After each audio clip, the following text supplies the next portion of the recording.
Hi hello friends, എല്ലാ കൂട്ടുകാർക്കും സാന്ത്വനത്തിന്റെ പുതിയൊരു റിവ്യൂയിലേക്ക് സ്വാഗതം. അങ്ങനെ സാന്ത്വനത്തിലെ ശ്രീകല വീണ്ടും പ്രശ്നമുണ്ടാക്കിക്കൊണ്ടിരിക്കുകയാണ്.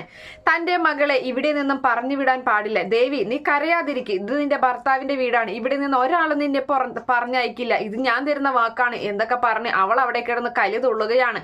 അപ്പോ ഉദയഭാനു പറയുന്നുണ്ട്, ശ്രീകലെ എന്ന് വിളിക്കുകയാണ്. ഉദയേട്ടനൊന്നും മിണ്ടാതിരുന്ന് എന്നൊക്കെ ഇങ്ങനെ പറഞ്ഞ് ദേഷ്യപ്പെടുകയാണ്.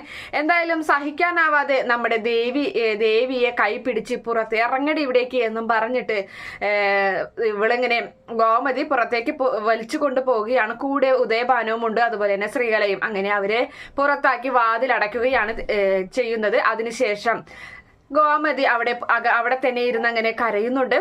അതുപോലെ തന്നെ എല്ലാവർക്കും വലിയ സങ്കടമാണ്. എല്ലാവരും അവിടെ ഇവിടേക്ക് ഇങ്ങനെ ഇരുന്ന് കരയുകയാണ്.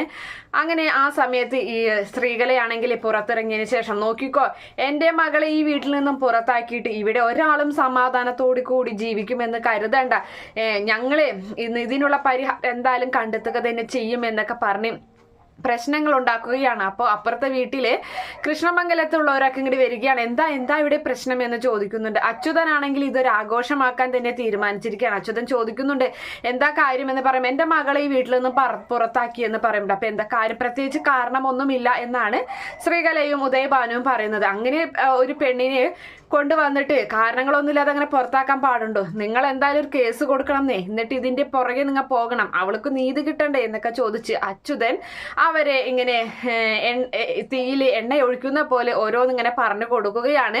എല്ലാ കഥകളും കേട്ടിട്ട് അവരൊക്കെ ഞെട്ടിപ്പോകുന്നുണ്ട്. അങ്ങനെ അത് ഉറപ്പാണ്, ഞങ്ങൾ ഇവിടെ ഇരിക്കും, ഞങ്ങൾ ഇവിടെ ഇരുന്ന് ഞങ്ങൾ നിരാഹാര സത്യാഗ്രഹം ചെയ്യും, എന്റെ മകളെ ഈ വീട്ടിലേക്ക് കയറ്റുന്നത് വരെ എന്നൊക്കെ ഇങ്ങനെ പറയുന്നുണ്ട്. അപ്പോൾ കുറെയൊക്കെ കേട്ട് മിണ്ടാതിരിക്കുന്നുണ്ടെങ്കിലും ഒടുവിൽ ബാലനും ഗോമതിയും വാതിൽ തുറന്ന് പുറത്തേക്ക് വരികയാണ്. കൂടെ മറ്റുള്ളവരുമുണ്ട്. എന്നിട്ട് പറയാണ്, നിങ്ങൾ ഒരു കാര്യം ഞങ്ങളോട് ചെയ്തിട്ടില്ലെന്നോ, നിങ്ങളെ ഇവള് ചെയ്ത്, അപ്പൊ അവര് ചെയ്ത കാര്യങ്ങളൊക്കെ പറയുകയാണ്. MA ലിറ്ററേച്ചർ എന്ന് പറഞ്ഞിട്ട് 10ാം ക്ലാസ്സേ പഠിച്ചിട്ടുള്ളൂ ദേവി എന്ന് പറയുമ്പോൾ ഗോമതിയുടെ അമ്മയും മറ്റുള്ളവരൊക്കെ ആകെ അന്തം വിട്ടുപോകുന്നുണ്ട്. പ്രത്യേകിച്ച് നമ്മുടെ ധർമ്മനൊക്കെ. അതുപോലെ തന്നെ ധർമ്മനല്ല ആ ഒരു കളവ് അവിടെ ചെയ്തത്, ഇയാളാണ് ആ പണം മോഷ്ടിച്ചത് എന്നും കൂടി പറയുന്നുണ്ട്. അതൊക്കെ കേട്ട് ആകെ തൊലി ഉലിഞ്ഞ രീതിയിൽ ഉദയഭാനു ശ്രീകലയെ നിൽക്കുന്നുണ്ട്. എന്തായാലും അവിടെ നിന്നും അവര് പുറത്തേക്ക് പോവുകയാണ്. അവരവരുടെ വീട്ടിലേക്ക് തന്നെ തിരികെ പോകേണ്ട ഒരു അവസ്ഥയിലേക്കാണ് പോകുന്നത്. എന്തായാലും കാത്തിരുന്ന് കാണാം. ഈ റിവ്യൂ ഇഷ്ടപ്പെടുകയാണെങ്കിൽ ഈ ചാനൽ ഒന്ന് സബ്സ്ക്രൈബ് ചെയ്ത് സപ്പോർട്ട് ചെയ്യണേ. Okay friends, bye, thank U.